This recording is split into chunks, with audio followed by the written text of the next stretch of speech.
Welcome to the Foul Front Waterfowl Podcast, powered by the Waypoint Outdoor Collective.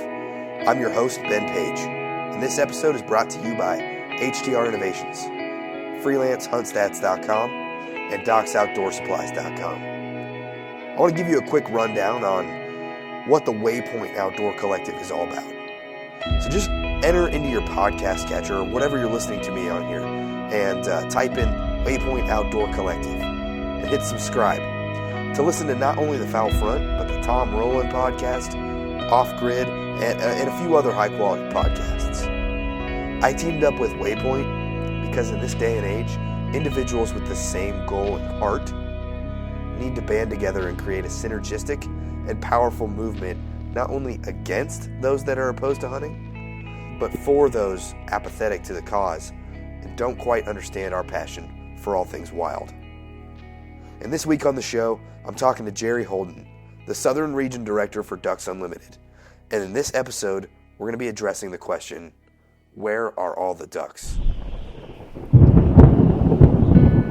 Welcome to the Foul Front Outdoors Waterfowl Podcast, where our goal is to recruit and educate new hunters while entertaining the rest of you.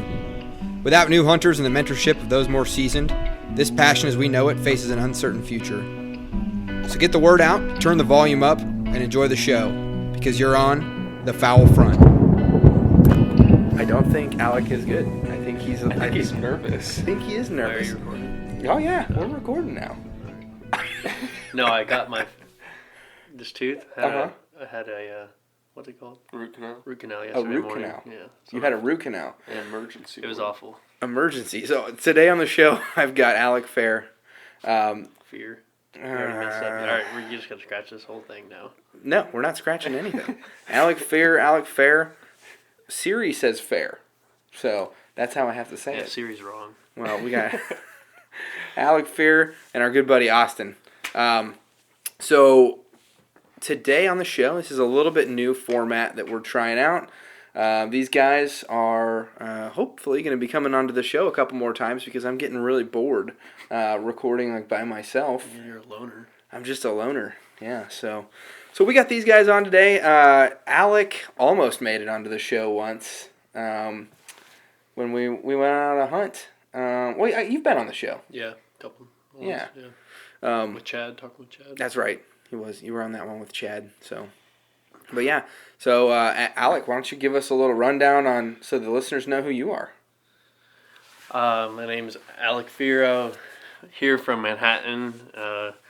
Kind of ran when Ben moved to the area. I met him over his podcast on Facebook, and then we got to talking and kind of started hunting a little together and went down hunting with Hunt Hickory Creek down there, and then we went and hunted with Chad at Sky Panda and done a couple other things around here, so that's pretty fun. But I've never really waterfowl hunted till high school.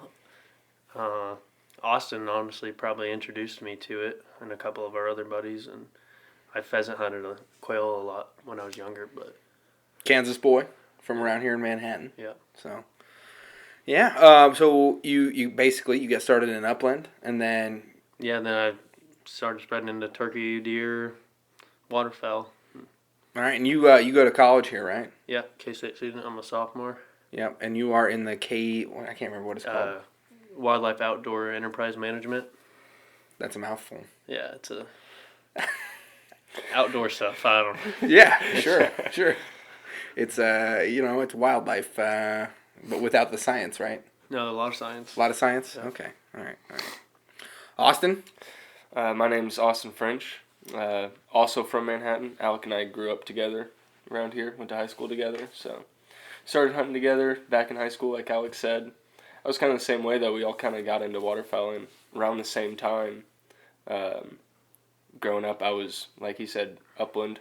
And then basically when I got to high school is when hunting really took off for me. So What happened in the transition? I know it was only a couple of years ago, boys, but what happened from the transition from junior high to high school that you were like, I think it's just meeting each other. It was just And getting vehicles probably. yeah. Able to do. Yeah, you got to be able to put on miles. Yeah. So, I mean, my family, they did it when they were younger and stuff. Mhm. But by the time I got got older, I was so big into sports, along with my siblings. My dad got out of it, and so once we all kind of met each other and were able to do our own things, that's when it just kind of took off. My dad was the same way, probably. Yeah. Well, awesome. Decent little intro there. So yeah, I've spent most of this season kind of yucking it up with you guys. I guess bumming off your permissions really is all I was doing. I'd show up late and I'd leave early, and yeah, but we had a good time. Yeah, we had a real good time. But all right, so let's get into it today. I wanted to talk a little bit. There's a couple things I want your guys' reactions on. I think that's pretty interesting. So Sunday hunting. Did you know that there's I think there's 10 states. Yeah, I saw they opened up about 4 states now. 3 states have it on the legislature, or it's at the state senate or whatever. So you got Pennsylvania, Maryland, and then I don't think Connecticut is as far as along with their bills. But essentially, they're going to be able to hunt on Sunday now. And I wanted your guys' I know it's a holdover from basically the blue laws, church and state and all that stuff. But what would that do in Kansas if you couldn't hunt on Sundays? Restrict a lot of our time, honestly. Yeah. Weekends. I think my whole viewpoint on this is, what is a better way to spend the Lord's Day than out in the Lord's creation, Well, I think that they don't want you to... I know for a fact you guys have we were out there once, and if it was on Sunday, we'd have been interrupting mass. Service. Oh, yeah. Yeah. So, and then what are the poor hikers going to do? You know what I mean? Yeah. But, no, I think that's... I think it's good that they're getting rid of that. Sure. At least in my own thing. Yeah. But I think one of the other things that it brings up, too, is it does give those birds an extra day of rest. Yeah. I think it just opens up a lot more opportunities for a lot of older guys. I mean, most people work a 9 to 5 every Monday through Friday, and if they can only hunt Saturday, then why do it? I mean, I can see them being like, "Hey, you can't hunt on Tuesday." Yeah, yeah. I mean, Tuesday, or I would take. Oh, you can't hunt Wednesday. Yeah, Tuesday, Wednesday, Thursday. I'd take that over. I'd say the majority of people hunt weekends. Yeah, because that's what they have available. Yeah, your weekend regime out on that public ground. And I didn't. What really struck me is my dad has a quote, and whenever he stubs a toe or something bad happens, he says Sunday buck. And I just always thought it was just something he said his entire life. And then I got to thinking Sunday buck. What does that? Does that mean something? Maybe it's if any of the listeners are out there and you're from one of these states that have heard something, or that from one of the states that you can't hunt on Sundays, I want to know if Sunday buck is what it means. Because to me it sounds like it's Sunday buck. Yeah, there's that, I saw the buck on Sunday, but I can't hunt it. Yeah. Yeah. Yeah. At least that's what I don't know. Maybe I should ask my dad. I don't know. Sense. All right, another little piece of news that we have here is, so up in Alaska. Have either of you ever been to Alaska? No. No? Want to. Yeah, I'm fixing to. I want to. That's in the 5-year plan, heading up there. But anyway, so the Secretary of the Interior, Mr. Ryan Zinke. Zinke? Do you guys know? Zink. Is it Zink or Zinke? Okay, I don't know. So anyway, he's approved a 12-mile stretch of road between King Cove and Cold Bay, Alaska. So now apparently between Cold Bay and King Cove, the only all-weather airport around is King Cove. And so that residents from Cold Bay, the only way they can get there is by boat or by plane. Mm-hmm. And so if there's a medical emergency and the weather's bad, they can't do it. They can't get out. So that all sounds good, but the big thing is that this road is going to make it so that medical emergencies can get to the airport on time. They're calling it a life-saving road. That's literally what the article was titled. So the implications of which are, though, that it's going to cut right through Alaska's Izembek Wildlife Refuge. I probably butchered that one as well, which is deemed a critical stopover for more than 80 different species of waterfowl coming off the tundra. Now, Senator Jewell of Alaska determined that the lost habitat outweighed the potential benefits of constructing a road, to which Mr. Zinke, we're going to get hammered on that by not knowing. Probably, but oh well. Criticized that decision by claiming that it prioritized birds over human lives. Obviously, a moral and legal battle will ensue, and as it always does. And so I wanted your thoughts on that.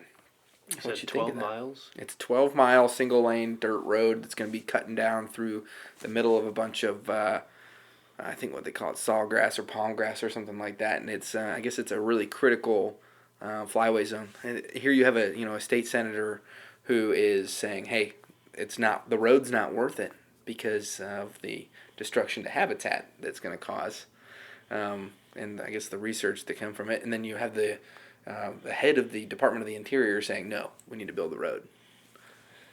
Yeah, I mean, how many people have died? You know, I mean, I So feel like that's is it like a precautionary road or is it like No, Actually, I an emergency. I mean, I'm sure that I don't know the populations of these towns, Yeah. but I'm sure there's a reason someone's calling out life-saving road.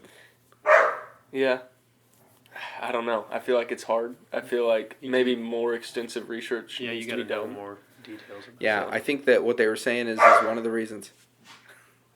Dang dogs. Yeah. One of the reasons, that they're not going with this is there's a hovercraft apparently that they've been using and it's been working, I guess, just fine or not fine. I'm not sure, but it always kind of brings the question is like, hey, what is more important? Like 1 or 2 human lives, or like the entire migration, or how much is it really? Like, it's that constant battle between us encroaching on natural wildlife, Yeah. and reserve areas, or preserving human life. Yeah. I mean, I'm thinking like this road's going to be, I mean, like 12 miles. when you're isn't thinking that about far. something like around Kansas, like think Cheyenne Bottoms. I mean, think about how many roads cut through Cheyenne Bottoms. Yeah, I mean, And it's all like, sectioned does off. it really It'd still be a affect refugee. the ducks there? Yeah, I don't know. I mean, they land 2 yards off the road. They Yeah. don't care. That's true. That's true. But yeah, something to think about. And if you have opinions, or if you really want to comment on our lack of preparation for not knowing how to pronounce zinc or zinky, or Eisenbeck or Cold Bay or whatever, go ahead and let us know. We definitely would like to hear from you. Okay, should we get into it? What is the beef meat of this episode today? It is waterfowling 101. If you're a new waterfowl hunter, this is the episode for you. And if you're not a new waterfowl hunter, this episode is going to be perfect because you're going to sit back and you're going to reevaluate whether or not you should be listening to this show and the opinions of the people on it. No, just kidding. But this is intended to definitely help get people out into the marsh and or the timber. Or Yeah. whatever. Dry field. Or the dry field. Whatever you got. We'll get to that point a little bit later. But this is the episode for you, and so let's get into it. So the first topic that we're gonna talk about is why would you ever go waterfowling? Why not just stay home? Like, I mean, it's early and it's cold. why stay at home when you can go shoot ducks, right? Well, that's a perfect question. The enlightened, or I guess the consumed, would say that, and I agree. I think that I'm not a guy that can just sit home and play on my Xbox. I've always been that way. I don't. Admittedly, I don't own any gaming consoles. So when I said that sit there on my Xbox, that was a fiction term. But yeah, I can't. I'm one of those guys. I just can't. I can't stay home and not go out and do something productive in nature, or unproductive. But one of the biggest things for me with waterfowl hunting is just getting out there and being with friends. Yeah. That's Oh, what yeah. Yeah, I mean, like we said, I mean, that's how we all started out. Yeah. I would be lying though if I didn't tell you that, like, it's always underscored. There's always those guys that are like, oh, just as long as I'm out there, it could be a bluebird day and I don't see a single bird, I'll be just happy. And kudos to those dudes, but I gotta see some green smack in the water. Yeah. I don't know about you. There's nothing quite like getting those birds to interact. So what's one of the reasons like you would try to convince somebody to go waterfowl hunting with you? It's almost like kind of like a primal thing. It's like bigger than just the killing too. It's like Yeah, you're doing the something sights, that's everything. been done since the first man. Yeah, I mean, the hunt. yeah, and it's I mean, you're able to trick those birds and have them cupped up, groups of hundreds just plopping down right in your face. I mean, Yeah. it's pretty cool. it's to a huge experience. adrenaline rush too. I mean, I've done a lot of things, and there are very yeah. few things that can continually get my adrenaline going. I'd say like ducks and skydiving was geese. the only thing that just. I've jumped out of an airplane, and I'll say, yeah, I'd say they're close.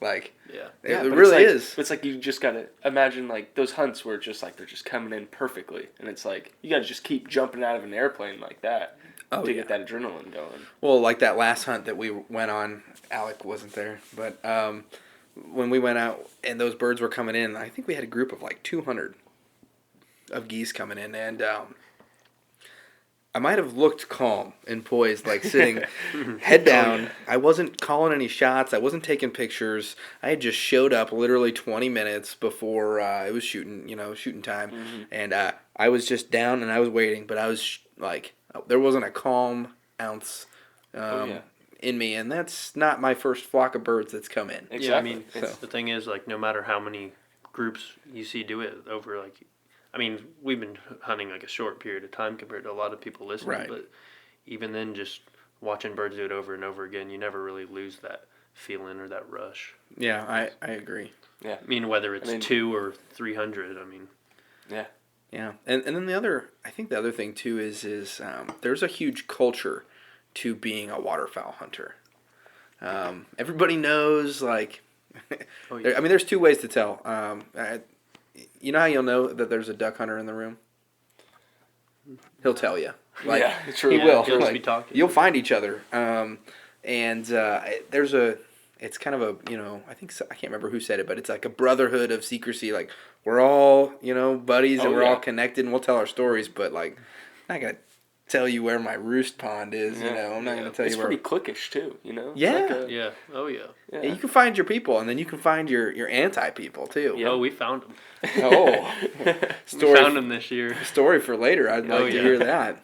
But yeah. I don't think if somebody's listening to this trying to get convinced about being a waterfowl hunter, I don't think we've done the job, and I don't think that we can.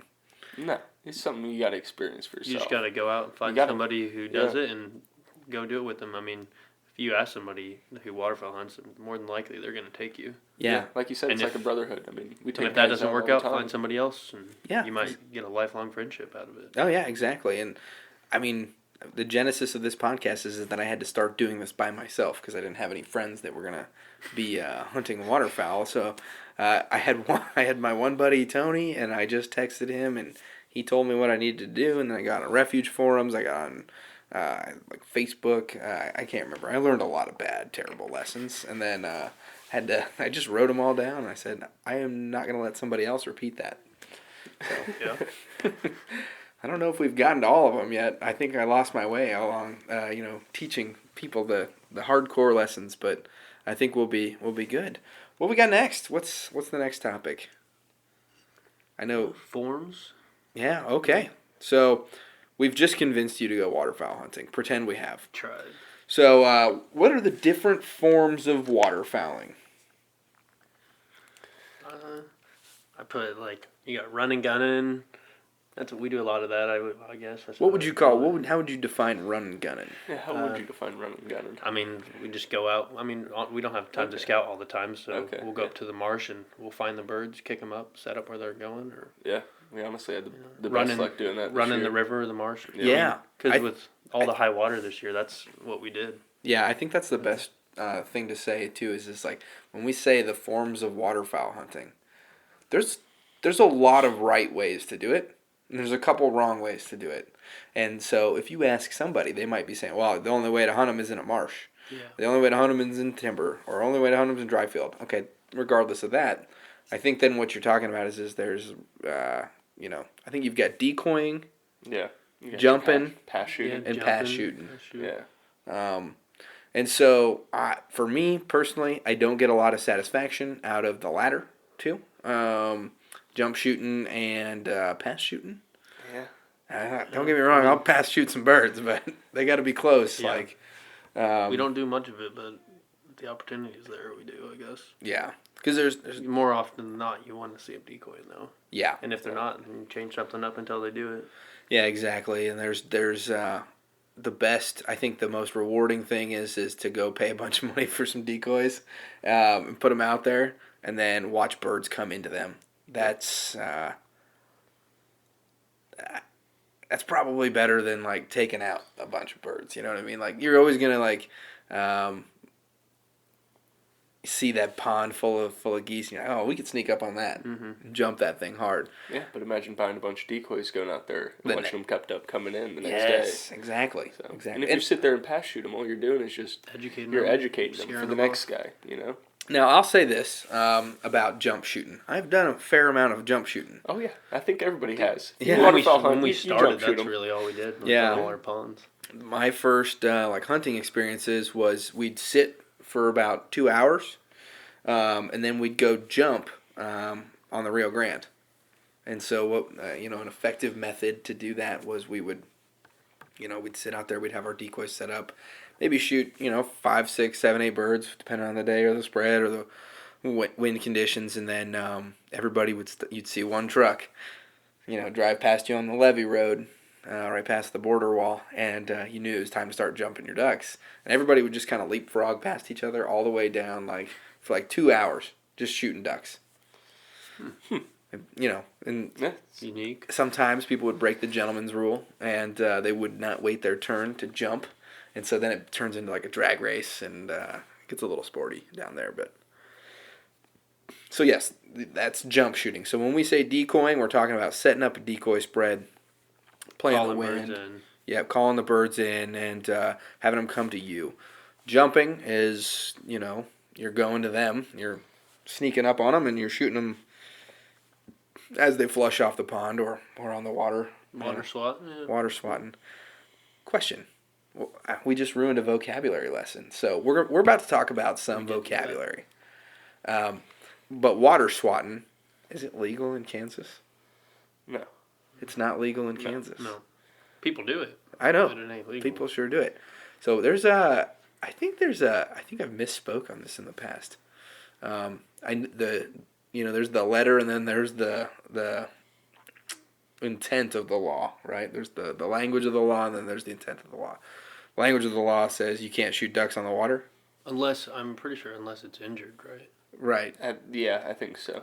Okay. I think that I'm not sure exactly how it's written, but I mean, then it's not really like your water swatting because that bird's, if he's crawling away, it's not flying. I mean, that's the only way you're going to get it. Right. Or it just crawls off and dies. And I believe probably the genesis of that is like it is a holdover from the old federal laws where they were literally trying to get rid of people running and gunning the rivers for canvasbacks, like bringing up a 1 gauge punt gun, and just schwacking 100, 200 cans on the all at once.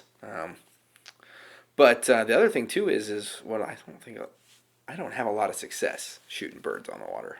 I think you miss them more often it's than not, yeah. honestly. You don't want to try it, and you just waste shells. Yeah, you flush them up, and then you have they're like half of their literally like 2/3 of their body when they're in the water is sitting below the water. Oh yeah. So, and unless you're Alec and you're shooting double Bs even during teal season, that doesn't really help you. They're the cheapest at the time. Can't go wrong with those Hear about Rio this? Rio I Rogers. was with them. No, I know the first time I went hunting with him. Oh my gosh.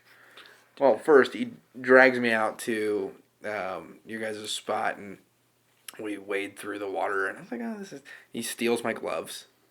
And Sounds about right. yeah. And then the birds didn't work. He was telling me how great the birds were working. Oh yeah, I'm pretty sure We hunted the day Alec and I before went and out shot there. our limit. Yeah. Super Before. quick. In like 20 minutes. Well, anyways, was it Bufflehead?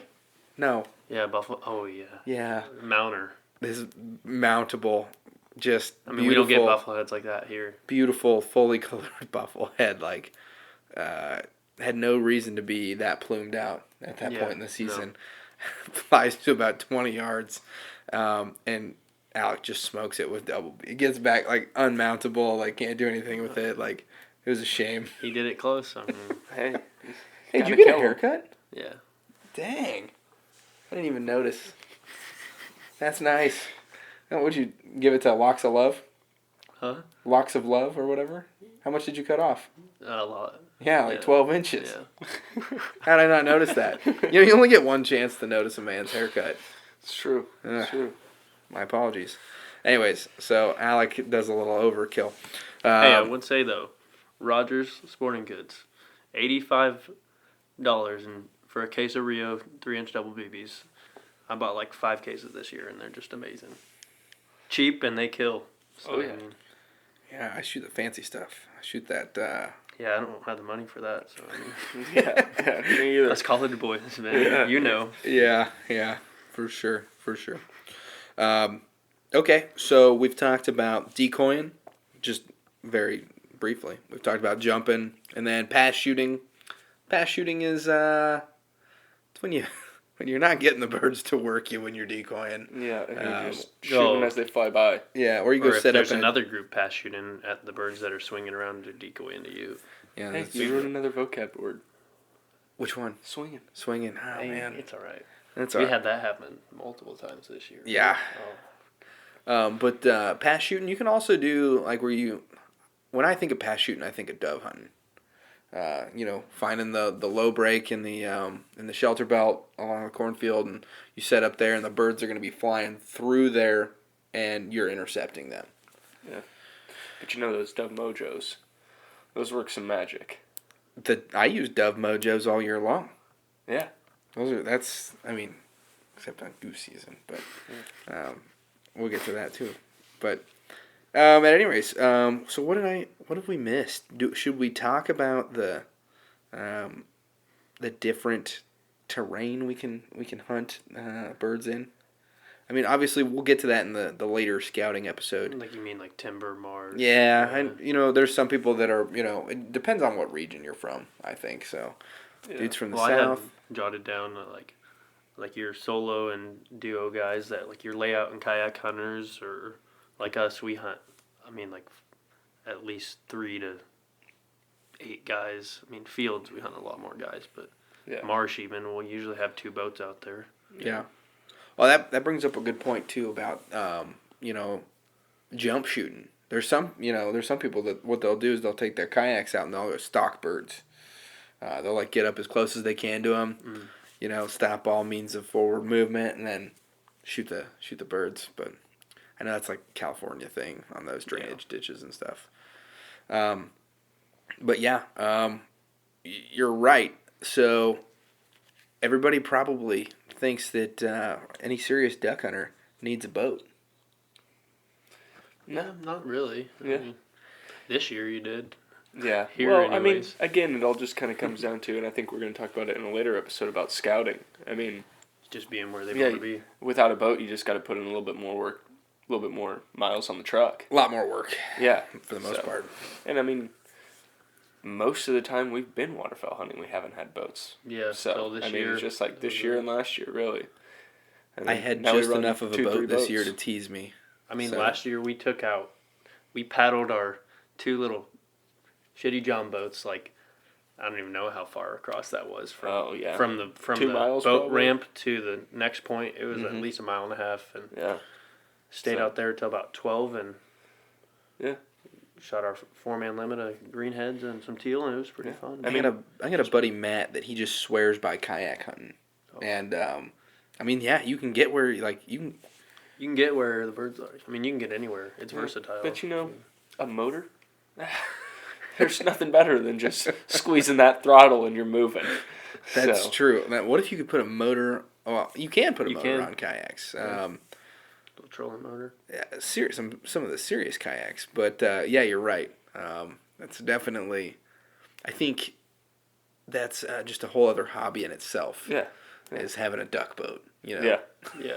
I mean, it depends. And you can have some people got airboats, some people got diver boats. Yeah. I mean, Well, and don't be confused. I mean, you don't need the nicest boat out there to kill no. birds. No. I mean, Evidenced by far, here. Yeah. Oh, yeah. Yeah. But I want to talk a little bit about airboats. I'm not a fan.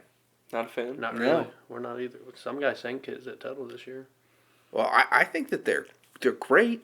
Like if you're just by yourself, you know what I mean, and you don't care about the rest of the county's ducks. Yeah, They're they're loud. Yeah, I mean, they do the job, but Well, in Arkansas, is running into that problem with surface drives. yeah, Even Yeah. because you keep putting mods on them and they keep getting louder. louder and louder. Well, yeah, like so. Even I'll equate this too. When we're walking into a place, right? I tell like everybody, like, do you really need your headlamp on right now? Like you can see the water, like you've got your walking stick, like turn your headlamp off. You're just and when I go in by myself in the dark, when I'm like if I'm like the first guy out there and I'm trying to like hold down the public land, I'll walk right past a raft of 300 birds and they're not gonna pop up because I don't use a headlamp and I'm generally going slow enough. But kind of the same thing goes with a boat. You take a motor. For instance, it's probably, I think Dave Casper was telling me about this. He said, it used to be when you went down the river, you maybe stir the birds up. They'd move 100 yards, and that was about it. Mm-hmm. But with these airboats, airboats, flush them out. yeah, they're in the next county. Yeah, well, yeah, because There's a guy that does it here. There's a guy that does it here. Yeah, I know there's a guy that does it here. And there's one of my buddy's neighbors actually had one parked out in front of us. And not to say I wouldn't love to grab a ride on that thing someday, but yeah, I'm not sure it's best for public land hunting. No. So get off that tangent. If you really want to get, I think a good starter boat is a kayak or a John boat. And then I think in the future we are going to touch up on some boat safety stuff. I know we've had a couple episodes on boats with layout boats, and then way back in the beginning, if you're catching up on episodes or something, we had one with duckwater boats. And at any rate, what else? So we covered boats, covered walk-in. Like there's nothing against walking into a place. Absolutely not. Yeah, most of what I did this year was walk-in. So sleds are pretty versatile too. I mean, it's not a boat, but yeah, I got a a boat that pretty much just turns into a sled every time. Yeah. So I mean, I've done that. We take our John boat and just throw everything you need in it and drag it beside you. Absolutely, Good to go. Yeah. So all right, I think that covers like the different forms of waterfowling. So you got decoying, jumping or stalking, pass shooting, and then we kind of talked a little bit about terrain. But you don't need a boat if you're in a dry field. No. But you do need a lot of gas, and I think dry field hunting is like bird hunting 300 level. What do you mean? So I mean, at this point, you're putting together like permissions, how much dry field public land is there? Yeah, not very much. Yeah, You got to do a lot of scouting. You got to have a lot of decoys. And a lot of scouting. Generally, you need a lot of decoys. And then the blind situation obviously is paramount. And I think you just run into a little bit. I don't want to say field hunters are more serious because that would be. There's a different. I mean, yeah. It's just a different world. It's just it really is. It's just a whole different level. I don't think you start out field hunting. Like if you're doing it like not typically. Yeah, step by step. But I mean, Somebody might unless- take you. If you've got the unless you land go and with stuff someone like who- that. Yeah, absolutely. Like if you have the connections and stuff like that, like of course. But if you're going through the natural process of Beginning to waterfowl, then you're going to be hunting water. yeah, you're going to be hunting water, and you will probably dream about keeping your boots dry, walking across a nice frozen cornfield, and having limits in your face, but it probably won't happen for a little bit. Yeah. But we can talk about how you can get there if you're going to be if you got the money, the time, and the know-how. We'll talk you through the scouting. But all right, I think we've beat up the forms of waterfowl hunting. What we got next here, Alec? We So got vocab and jargon. All right. Austin has. Austin's going to kick us off. There's some words that you are going to hear on your first season of waterfowl hunting, and we're here to help you not look dumb when they come around. And you know exactly what they mean. So why don't you kick us off with some of yours? You know, my personal favorite is probably kill 'em. Kill 'em? I feel like, and that's the most important one too. Yeah. You know, I mean, we've been out with some new guys, and sometimes you almost have to tell them to wait until somebody says the words, kill them, cut them, whatever the group that you're with says. But I've been out too many times where you're hunting with people that you're not familiar with, and you got birds coming in, and, I like my birds real close. Other people, especially new guys, they think they're a little bit farther away. Yeah. Or a little bit closer than they are. New guys, desperate guys. Yeah, and so you just gotta wait. You gotta wait till you hear the words. So that leads me into what he's talking about is there's a word that the group will use that says, hey, it's go time, go ahead and shoot. And I think the question, at least when I roll up into a blind, I say, all right, who's the shot caller? Yeah. Who's calling the shots? Yeah, we usually just whoever's closest or whoever has the best side or. I mean, honestly, it's just... Yeah, and sometimes it's different once you every get time. hunting with people enough, then, you just know. Yeah. It's just natural. That's anarchy. No, I'm just kidding. Whenever you're hunting with new guys, though, there's always seems to be, like, it's either, there's one dude that's, like, he's the guy. Or it's a group of guys that, like, oh, yeah, we kind of rotated off, but, hey, I think it's going to be Alec today because where he's sitting in the blind. You know what I mean? Yeah, okay, sounds good. Or like getting people to practice on it and whatnot, so that you can have confident shot callers throughout the group. But then there's always the one guy that is just horrible at it, and nobody lets him do that. So we didn't find out who he was this season because I never volunteered to be the shot caller. Also, you don't get to be the shot caller if you show up late, right? Yeah. Gotta get there and do all the work. Yeah. Whoa. Whoa. So I want to defend myself a little bit here. I only showed up late because I'm a good dad. And you guys are degenerate college kids. Not wrong. Yeah. We got a little bit of time, I guess. Yeah. Someday you'll have college kids setting up your spreads for you too. No, I'm just kidding. Sounds nice. I mean, hopefully. Except the first day I think I hunted with you guys, I showed up on time, and I had to haul half that dang spread over there by myself. I don't know if it was initiation or we were testing me out. We were probably just lazy, honestly. Oh, good. Yeah. Good. We know for as much as we hunt, I wouldn't say any of us are morning people. Yeah, that's true. And what is that disgusting stuff that you drink in the morning? Venom? Yeah. Sometimes. What was that? It's an energy drink. Yeah, it's like Monster, but $1. Yeah. Dude, that's what I'm saying. I can't buy a Bang. That adds up over the season. God. Yeah. Okay, back on to vocab. All right. What's another vocab word you got? You got cupped up. So when you got the birds that are committed to your decoy spread, and they cup up them wings, and that's kind of when you know, and we'll get it more into the calling side of that. Yeah. But when birds cup up, that's when your adrenaline really gets going, and especially you know what you're about to hear. You're able to notice it in a lot more field hunting. Yeah, and it's because their wings are flared out. They're doing the 180s.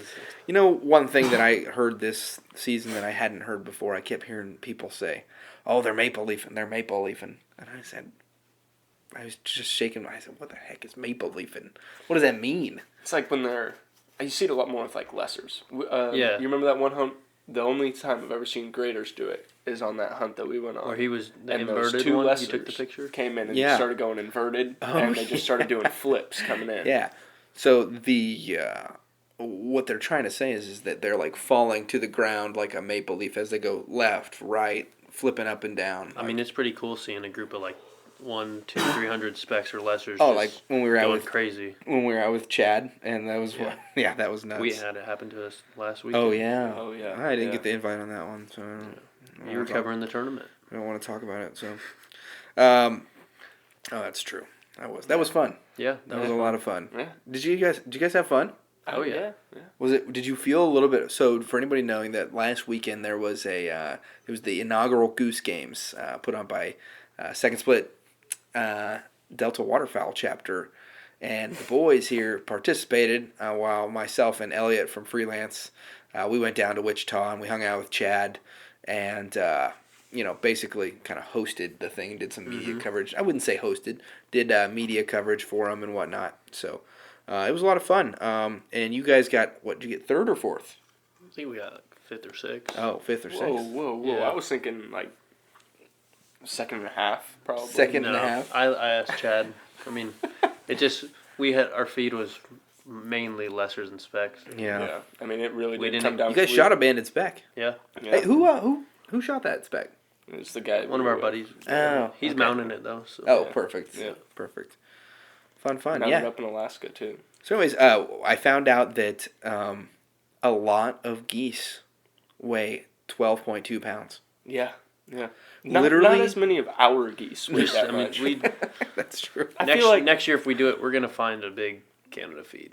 Yeah. Just Well- strictly graders. Yeah. Well, I was just amazed. Every time we'd be like, oh, like, it didn't matter. The bird could look like it was smaller. The other bird could look like it was bigger. Yeah. But, density and, I don't know, bird density. I'm no scienceologist. I think all our birds were like 10.5, and the winning Yeah. teams were all like 12, and 11. Yeah. 11 and 12, 12. 11.5. What was crazy was the consistency. 12.2 pounds, 12.3 pounds, 12.1 pounds. Like, all within like a Yeah. 0.1 of a pound. Well, Tenth that of a one pound. team got this between second and third place. It was 0.1. Yeah, that's crazy. They took it. Are you Yep. serious? Yeah. Oh, I didn't know that. Yeah, it was 0.1 pound. It was crazy. And they showed up at like 11 a.m. They were like done. Really? Yeah. Yeah, I think a lot of those teams shot 6 and came home from what it sounded like. Oh, really? Yeah, Yeah. or came home. The ones that went were back to far Wichita. away. Yeah. I think, All right. Back onto vocab and jargon. Sorry. We'll talk more about tournaments later. Yeah. But, okay. What else you got? So then, like we said earlier, swinging.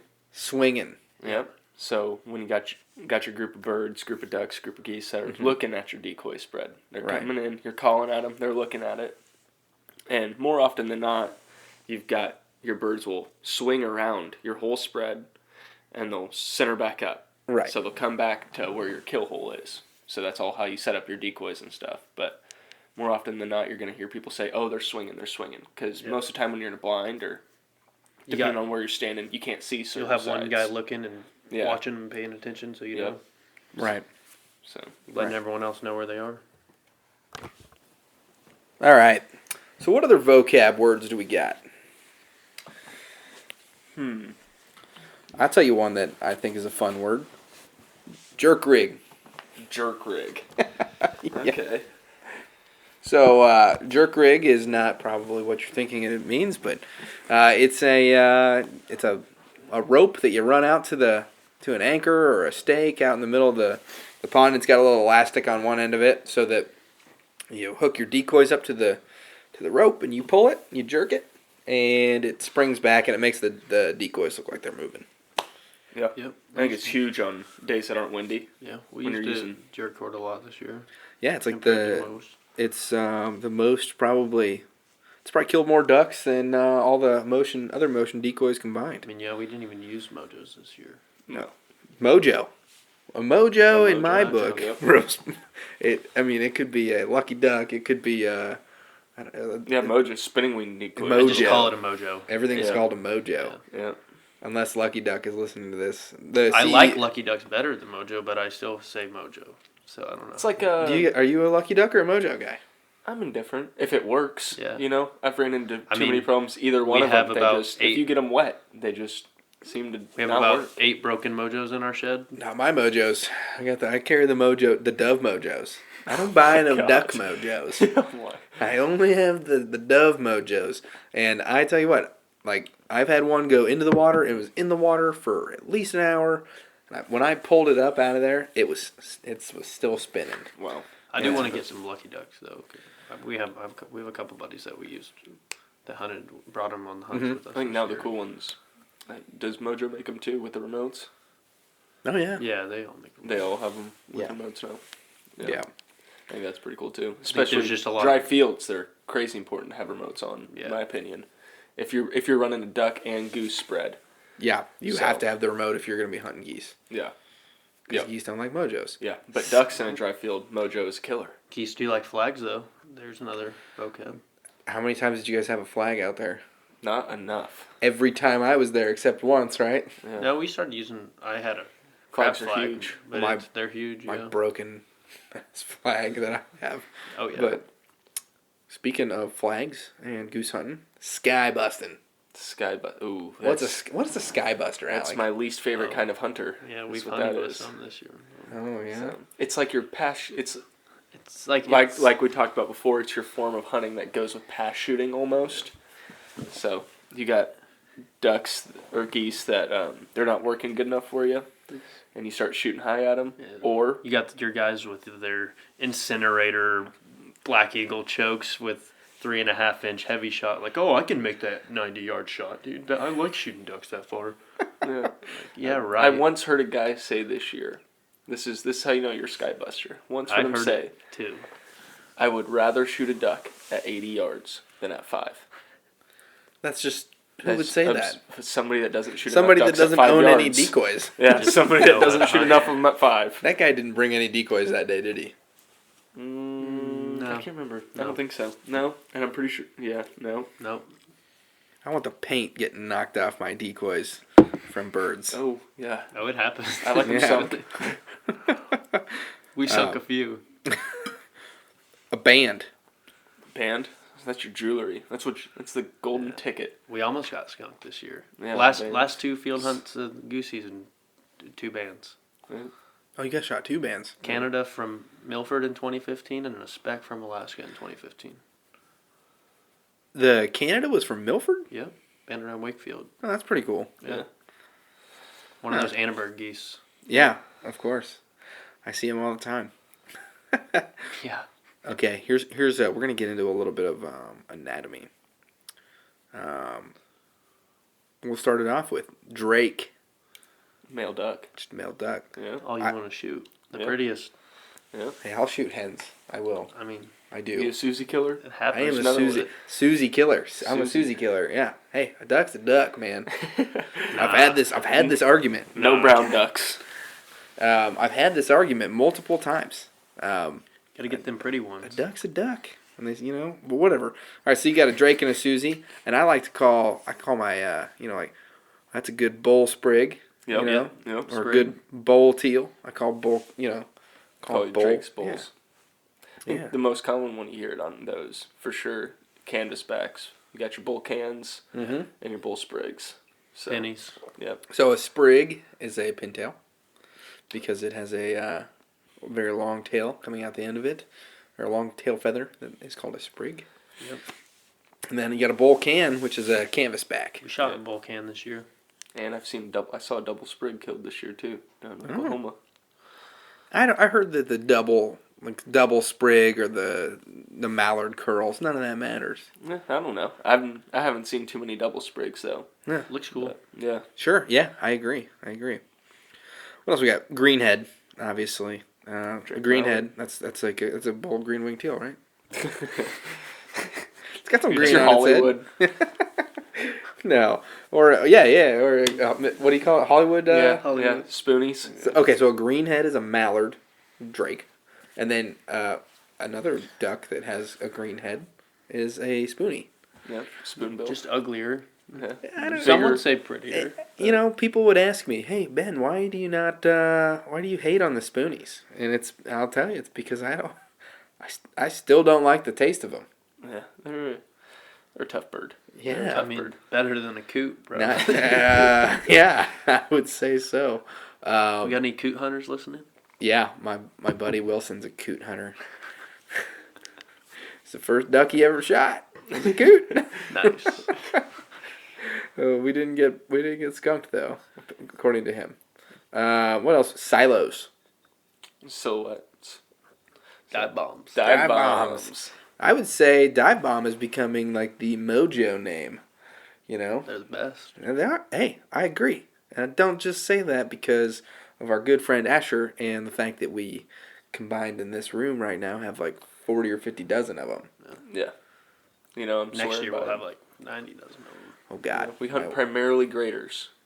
And, in my opinion, I'd say the graders are definitely more weary compared to lessers. Yeah. And last year we were watching just Instagram video after Instagram video. We're talking about greater Canada geese and lesser Canada geese for those that aren't tracking. We were just watching videos after videos of just monster spins. So big groups of lessers, snows, specks coming right into these silhouettes, and we were just sitting there and it'd take us 4 truck beds to get out all the full bodies that we had. Bigfoots. And we were like, this is ridiculous, and we sold them all. Yeah, it took me 20 minutes to get those 18 Oh yeah. up just up out my front door. Yeah. But yeah, no, I'm glad we made the conversion over to silhouettes because, I mean, we've seen what 50 dozen decoys looks like in the bed of a truck, and it's not bad. Yeah. You still got room for 3 blinds and a Oh yeah. dog kennel. Everything. Yeah. And that's another big thing for new hunters is It's just versatile. way cheaper. and Cheaper. Oh, way yeah. cheaper. And they work. Yeah. They were, Why in my not? opinion, just as good. So Yep. I mean, it's expensive to have a trailer full of AVNX full bodies. Well, We got a buddy who has them. And I know. he's got a lot of money into that. spend. Yeah. And then people will complain about, you can't get them in the ground in the late season. Yeah, you can. Yeah. Oh, yeah. We Oh, did. You get a mallet, a couple taps. There Just you a go. couple tap it in. All right, hey. What else we got here? You got any more vocab words that people need to know I mean, or argue with us about? when I said hit them, I mean, I know we say that a lot. Like Hit 'em? when you're watching birds swing and you're not very good if you're not a very good caller, but you're sitting there watching the birds and the guy who Yep. is guy who is calling can't see where they are. Yeah, not to be confused with cut 'em or take 'em. Yeah. Hit 'em is when the guy in the group that is requesting the best caller to Or call even it. hit him Yeah. with the flag too. Yeah, Call yeah, him or with hit a 'em flag, with a hit him flag. with a call. So, and I Yep. think that's important, especially you got to hit the birds on the swing. Yeah. Yep, Got to call out Get them on 'em the to swing. commit. Yep. So, for sure. All right. I'm sure we could talk all day about different vocab words and jargon and I'm whatnot. sure but- next year I'll hear another 50 Oh, new yeah. words that I haven't heard this I year. mean, we Was there any just hot have our own- buzzwords? Was there any? Oh, you have some of your own. No, we just have like our own, Oh. just stupid shit. We Give say. me one. I can't think. It just happens out there. Yeah, Honestly, yeah. it's just in the Yeah. moment. Okay. All right. Tools of the trade. What does a guy gotta? What's a guy or gal gotta do to get out there? What's like the entry way into waterfowl hunting? Number 1, go. You know, Yeah. we took out a guy this year who's never been hunting in his life. Parents hate hunting. Parents hate hunting, whole family just hates it. And he texted me and said that he wanted to get into it. And I told him if he buys a shotgun and some camo, we'll take him out. And I mean, I feel like that's the most important thing. Is Yeah. if you get that stuff, and then from there, I mean, if you can find somebody to take you out, then you're already ready to go. Because most of the time when you're going out with people, They already have they've it. already got everything, and they have no problem So taking bare you minimum, you need a shotgun and some shells. out. Yep, shotgun Yeah. shells and some And I camo. would say that that's speaking from like field hunters. I think. You know what I mean? Because did you guys take them out on a field hunt or like Yeah. a pond hunt? Actually, the first hunt I took him out on was water. So, and I mean, I've got an extra pair of waders. But, Oh, okay. But I mean, so for somebody that you might have to put I waders think that's in the that hardest. category, too. I think that's the hardest sell on. If you're going to a marsh, and you got to tell a guy or gal, hey, yep, you need a shotgun, and you need waders. Usually, it ends up being like, hey, you can borrow a shotgun or you can borrow waders. Exactly. Either one, but and a lot of times people that do express interest in hunting, at least for me, they have a shotgun Yeah. already. Yeah. Yeah. Or scattergat, going back to the vocabulary scattergun. words. Yeah, scattergat. I think, number 1 is shotgun. And what kind of shotguns should people be looking at?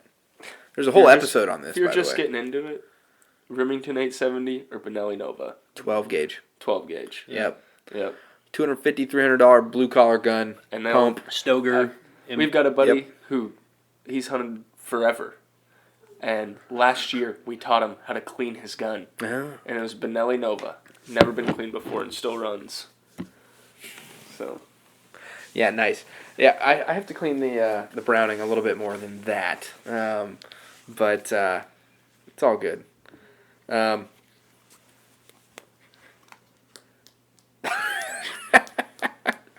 We're working on the jerk rig over here. But anyways, so you got your shotguns, you've got your waders. I would recommend anybody stick to just a pump. You know what I mean? if you're beginning. Yeah. as you advance in waterfowling, you will, I'm sure, at some point, I have not yet, transition over into the semi-automatic realm of the world. And then your buddies that are just starting out, and they're just starting to get the confidence, they still have their pump gun, and as you transition over to your semi-automatic gun, they will make fun of you when you get the click of death. You know what I mean? Yeah. Now, Yeah. I'm not saying, I think everybody that shoots a semi-auto has experienced, like, they pull the trigger and it goes, you know. I've got a brand new gun that's done it multiple times this year. So. And wasn't I, in full admittance here, because you're looking at me right now like I have to tell this story. I shot my first round out of my Browning, and maybe I didn't do as much maintenance as I should have. Mm-hmm. And when I went back, man, of course, after I'd talked all this crap on the podcast, all this crap to you guys, you know, the Browning BPS jams up due to my, gross negligence in maintenance. So Yeah. You definitely have to take a lot more care of semi-autos than you do pumps, though. There's no doubt about that. I agree. Okay, you also need waders, and then we talked about this. Neoprene or are you guys breathable guys? Got neoprene. Neoprene. Yeah. So. Once again, here I am talking. So I was a huge breathable fan, but that's because I was hunting in Texas and warm Oklahoma. weather, Yeah. And not to say that I didn't just still appreciate my breathables, and I was layered up underneath of them just fine. But we were out there and in the marsh on one of these public marshes over here, and the second day we went out there, I put on the neoprenes that I was bumming from my dad, and it was a huge difference. Oh, yeah. Yeah. Like, I was like, Kansas what in am I- December is a different What am breed I of cold. doing? But Like- teal season, I was wearing my Cabela's fly fishing waders, and I that think- was Yeah, see, I was wearing 800 milligram insulation during teal season, and I had swim trunks on underneath. oh yeah. So, Well, during teal season down in Texas, you can wear some trunks. Like yeah, I don't. I could have most days during Yeah. teal season. Yeah, I don't even worry about it. I just wear Yeah. like some crappy shoes I can get mud on, and I wear some Yeah. shorts, and we're good to go. But man, I miss the Southwest sometimes. At any rate, so shotgun, waders, and if you don't have anybody to go with, you're gonna need some decoys. Yeah. I think. Yeah. What would you say is the minimum amount of decoys you can get away with? Are we talking about ducks or geese? No, I think we're talking about ducks. Talking about ducks. I mean, Which actually raises a 4. great point. Yeah, Yeah, honestly, honestly. yeah, 4. I I would would buy a if the 6 bare pack. minimum, If you yeah. can't afford, 6 teal Yeah. decoys that are $25 at yeah, if we're Academy or Walmart. Now, let's say you have bought your shotgun, you have bought your waders, and you're still looking. You say, "Oh, I still got like $150 left. I can chunk on some decoys." If you think that's your budget, I'd say you're better off buying 4, good floating goose decoys than you are buying 2 dozen hot buys, mallards. Now I will take that. I don't think so. Yeah, how big the difference? All right. You I got- think the best. Well, you said ducks, so I mean, if you Yeah, got 150, buy a 6-pack or a dozen and a mojo, and Well, there you even go. then, That's what I'm saying. I'm saying for I think- $150. I think 4 big floating goose decoys does you better than 2-3 dozen. nah, Oh, 2-3 dozen mallard decoys. They don't have to be expensive. You can go buy flambos. Oh. 2-3 dozen. I see a challenge for next season. We're gonna go out. We're gonna try to match it up similarly, and I'm only gonna take like a couple floating goose decoys, and you guys are gonna take out some duck decoys. I'll take out 2 dozen of the crappiest looking mallard decoys you've ever seen. I mean, we hunted them over this year on long lines. Oh yeah. Okay, here's what we'll do. You take the duck decoys. I'll take the goose decoys, and then you can take milk jugs, Alec. No thanks. Hey, they used to do it.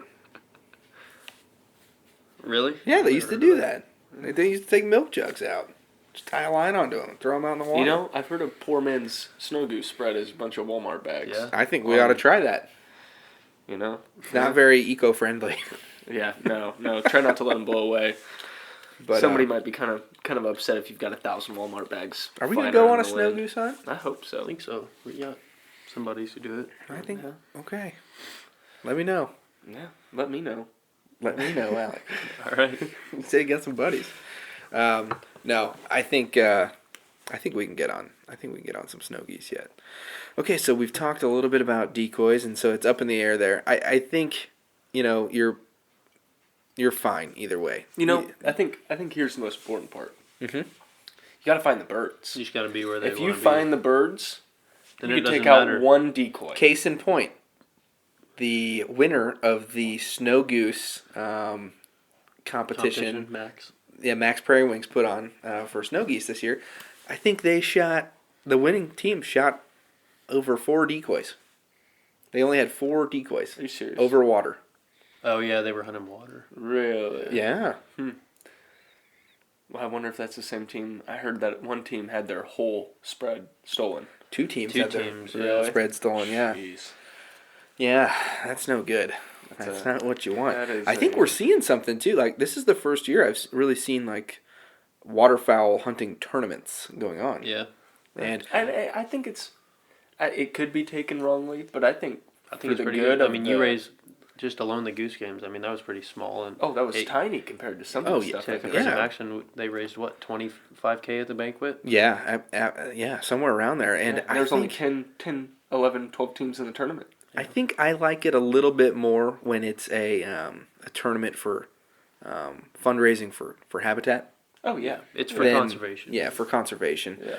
And I think waterfowl is about 5 or 6 years, and I can't remember who told me this. You said behind, right? Yeah, behind. They're Fishing, behind right? fishing. Yep. Yeah, in YouTube, in podcasts, in tournaments. I mean, there have been bass fishing tournaments forever. But I think you're starting to see that happen now, and I think it's a weird stage for a waterfowl right now. I think we're gonna see some problems with it here in the future, and I think we're gonna get past it. And I think that you're gonna see that it has to be like proceeds go to. Yeah, a lot of good comes out of it in the end. Yeah, I think so. I think so. What other tools do you need Back to be like, successful? I got out like there? amenities. I mean, you got your jerk cord flag, like we were talking about. Yeah, your motion. You got a game strap to carry your birds. You got a headlight so you can see in the dark. You got- Here's a question for you guys. So you're saying, 2, 3 dozen, decoys, duck decoys. Would you rather take out 3 dozen decoys, duck decoys, or 1 jerk rig with 4 decoys on it? 2-3 dozen decoys. Yeah, Really? we hunted over probably. Yeah. I'd rather take 1 jerk cord out. So if one I jerk no cord no and if I 4 only decoys? excuse me, you only get to choose. You get to choose one or the other. Well, 3 dozen decoys, or jerk cord. that's what I'm saying. Do you have like a four decoy jerk cord? Is that what you're talking Yep, about? yep. That's Oh. it. You either get to take the 4 decoy jerk rig, or you get to take 3 dozen. I'll take my 3 dozen. Yeah, I'll be fine Okay. with that. yeah, Yeah. yeah. We usually hunt over at least 3 to 5 dozen. Honestly. Yeah, but never more than never more over 6. yeah. Oh, we used to in New Mexico. I guess we were running traffic on them really more than anything as they flew from the big lake to the marsh. But we'd put out 300-400 floaters. Yeah. We'd load Well, and that I think- 10-foot John boat I have. That thing would be piled to the brim, full of floating decoys, and the shotguns would be sitting on Yeah. top. Well, and I think this comes back to which we'll talk about later, which is scouting. I think that's probably the most important part of waterfowling. Is If you want to be successful. if you want to be successful. for sure. Admittedly, this was my first season that I really had to scout. No joke. Like, I learned a lot about scouting this year. I mean, we probably did the most scouting ever this year. Well, we didn't have very many birds here this year. True. So- Yeah, we had to drive an hour away Yeah. to go find birds. Yeah, usually, with work and where I was, I'd say, I'm going out. I'm just going to, like you said, run and gun. Like, I'm going Well, but to again, show up for and I'm going to ducks, throw I my mean, decoys out. That's mainly what we did for ducks this year. But Got to show up. I mean, when we started out hunting at Wes's, remember we after school we just load up the trucks and go set out a spread and yeah, just not even know what we were we doing just, and just we see just what got you got. lucky, Hoping. So yeah, It's weird Okay. how it changes over. Calls. I think if you're a first time, and we're going to do a calling episode, Yeah. you guys are going to have to bring over, much to my wife's probably chagrin, you guys are going to have to bring over your duck calls. And we're going to do a little duck calling competition over here. Uh-oh. Alex gonna lose. I'll beat Ben. Hey, I've won a Maybe. duck calling competition. I'll be fine on the goose I only beat call. 2 other people. But, Yeah. no, I think calling, I think if you're going to start off and you're real serious about it,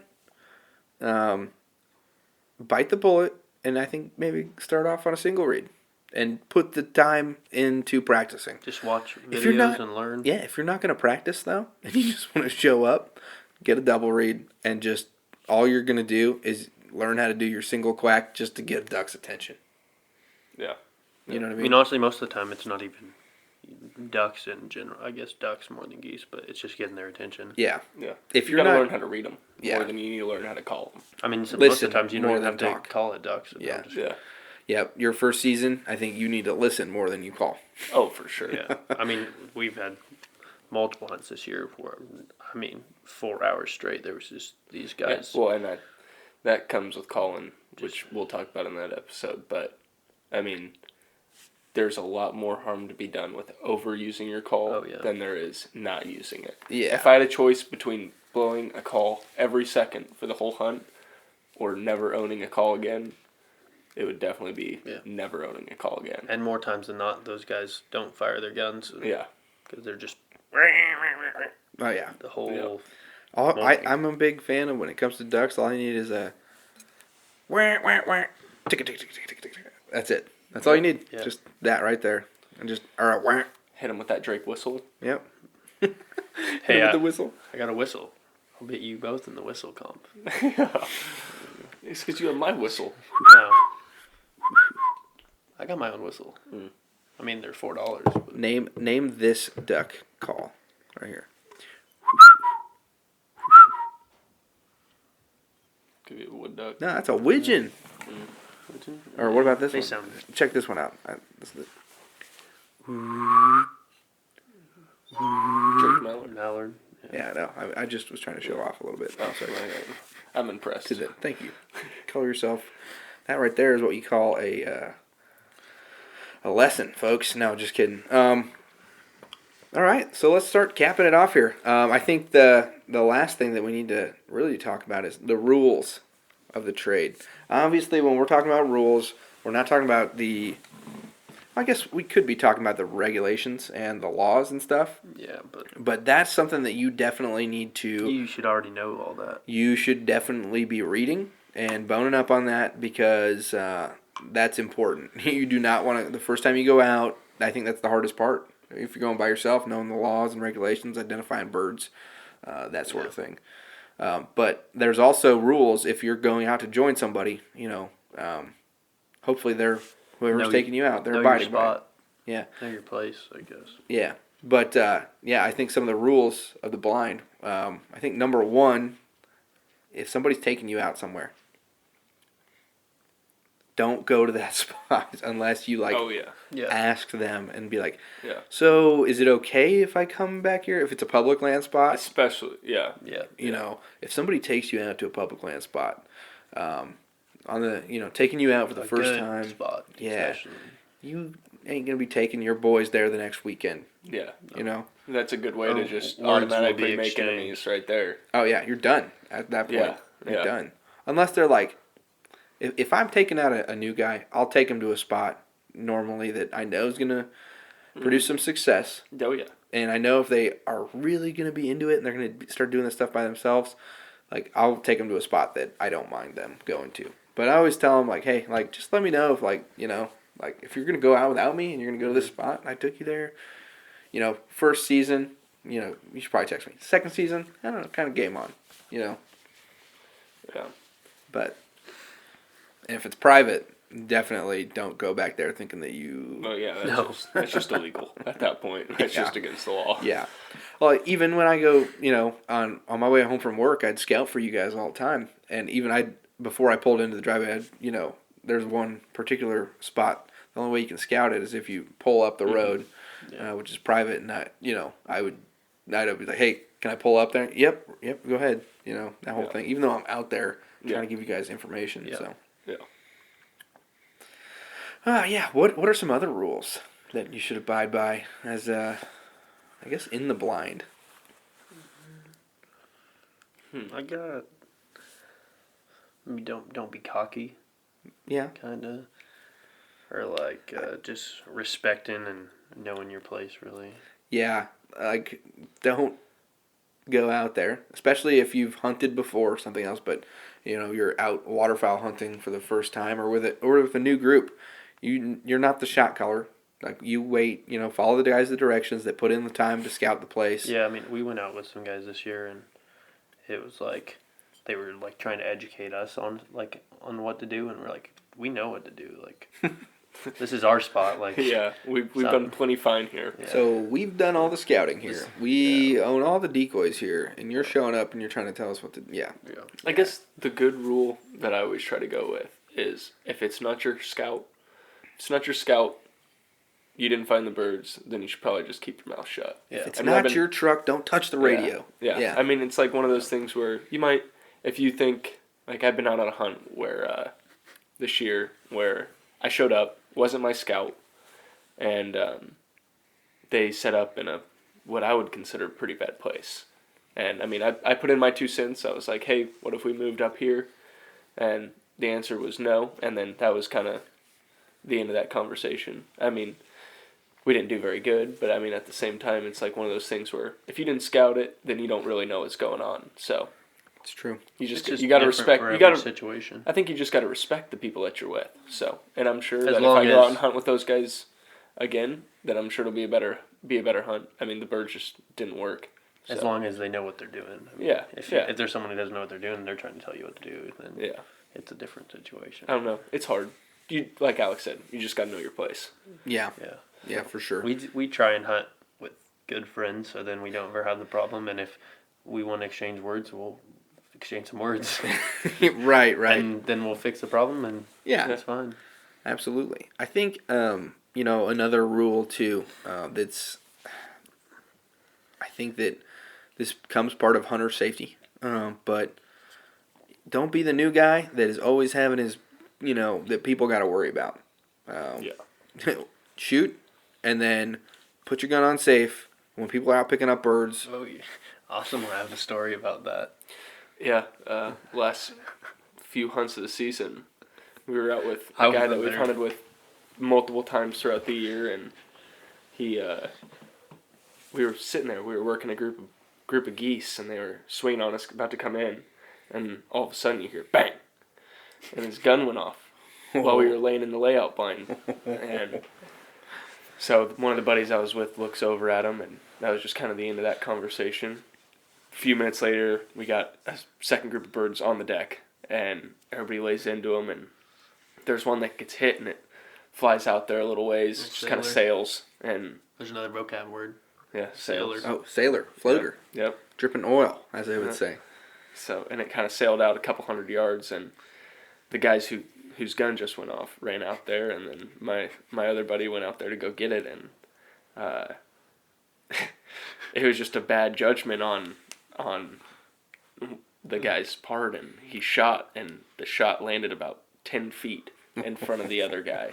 And didn't even hit the bird. Yeah, oh yeah, no, didn't even hit the bird, and it's just one of those things where, Pretty quick mean- way to not get invited next time. well, yeah, it's just one of those Just things not to where- be hunted with again. well, I mean, yeah, sometimes you just gotta slow down and just think about what you're doing. Don't get too excited. Oh, Yeah. excited. Yeah, It's a bird, so And like I always like, the rule number one of, you know, gun safety is that gun is never pointed anywhere that you would not, you know, be comfortable with Yeah. shot flying that way. yeah, Because, you know, mechanical safeties, they fail. People's trigger discipline fails, whatnot. But as long as muzzle awareness is not failed, you'll be fine. What other rules we got? Calling. You know, when you roll up in there and you want to try calling, talk to the lead caller. Usually, somebody gets designated as the lead caller. And when it's hunting ducks, it's usually just one or maybe two guys, and he'll say, or you'll talk, and you'll be like, hey, Alec is the lead caller today. If we need backup, you know what I mean? Ben and Austin, you guys be doing chuckle feeds or like. And it depends on the group that you're working to. Yeah, exactly. So like that guy will be like, and once you get a good groove going, you know that like, okay, hey, you can rotate the lead caller and all that stuff, but everybody kind of knows their part in the musical instrument. And once you hunt with people long enough, it's just natural. Yeah, exactly. Everything. Yeah. And there's some organized team. Yeah, there's some groups that you go hunting out with, and everybody's calling, and that's the way that group wants to hunt. And then there's other groups that you go out with, and it's like, hey, we're just doing a couple. It's all the culture of that hunting party. Like field hunting, so I'll be calling a group of birds and.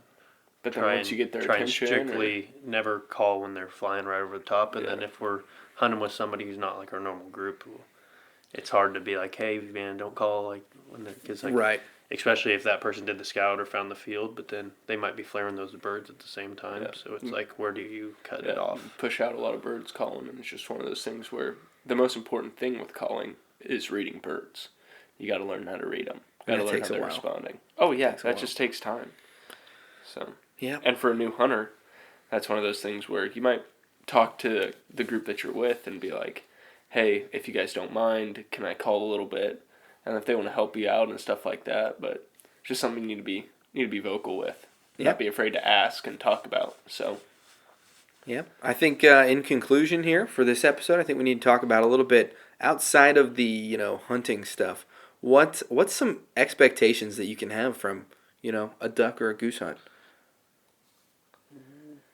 Hopefully, you've got some birds on your strap when you're walking out. Yeah, they're just. I would say that's a bad expectation to have. Yeah. Go in there, thinking have fun and be thankful for what you're. Enjoy the ride, as they say.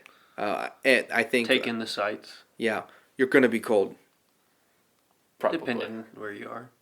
Yeah. I think that's something that you always need to. If you're a new waterfowler, try to go out for teal season. Yeah, for sure. And then I think that you just need to getting wet or getting sweaty means that you're going to be cold. Yeah. So if you got to pace yourself.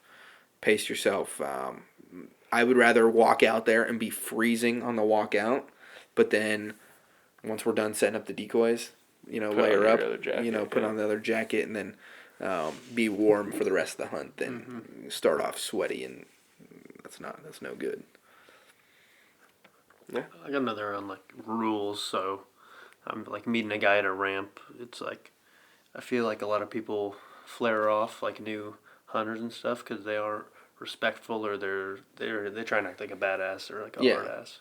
Yeah, and kind of just scare off new people from doing it because they act so serious and whatnot. I don't know. Just gotta you know what I mean? Yeah. Yeah, that's true. There is kind of I think especially public land. Yeah, nobody wants to be we all put a lot of passion and time into this. We think about it during the off season. We spend hard-earned money on it. Oh, yeah. No one wants to show up and feel like they're the inferior hunter. Just know how to be respectful and communicate with other hunters. Exactly. Yeah. And if somebody is kind of being a tool to you, just don't worry about them. It doesn't matter. Yeah. And in our day and age, hunters need to band together. Yeah. I would say... Absolutely. They're just pushing farther and farther apart all the time. I mean. Yeah, exactly. There's no sense in two groups hunting 200 yards away from each other. No. Like, if you both put the time and effort in there and somebody beats you out there, I always ask, yeah. And if you ask ask anybody that's hunted with me this season, and you'll know I'm a big old softy for somebody that, rolls up late to the marsh. I just am. I've been that guy, I was trying to help my wife change an extra diaper and got beat to the spot. Hit up Plan B, that was taken too, and go over to Plan A and say, hey man, I will take some pictures and I will be very helpful during this hunt. I have an extra 2 or 3 dozen decoys. Mind if I pull up? Yeah. And then you get those guys that are stubborn and they'll set up 50 yards away from you and you can still talk to them, and they'll just stay there. And that just ruins a whole shoot at your birds, call at your birds. Yep. I mean, And- that's public land, though. I mean, Yeah, that's not good. But I think if everybody, was a little bit nicer out there, things would be a heck of a lot better. Because you have way more in common with that dude that's out in the marsh than you do with the dude that's like hanging out. but I mean, it's Yeah. competitive too. Like, Yeah, yeah. Don't expect every time you go out No. that you can just join on the best spot. I mean, Yeah. I mean, we're nice to guys at the ramp and all that, but then after that, it's game on. Yeah. Yeah. Honestly. Yep. yeah, Especially if it's two like very similar hunting groups, yeah. And more than often than not, everybody's got a plan B or a Always C. have a plan B. Yeah, if you're you hunting public. if you're hunting Maybe public, even Plan a C, a C, D. a D, You need to an know E. everything about where you're hunting. Yeah. yeah, exactly. But yeah, so if like in summary here, if you're nervous about going out, listen to a few more episodes and pick and choose the ones that you want, and then listen up because we got some good instructional 100 series ones, so I think the last thing that I want to leave everybody with is I'm going to put these guys on the spot right now. You have 2 minutes to get somebody ready for a waterfowl hunt. What are you going to say to them, Alec? Give them 10 seconds. Get your wallet out. Get your wallet out. Yeah, be ready to spend a little bit of money. That's for sure. That's true.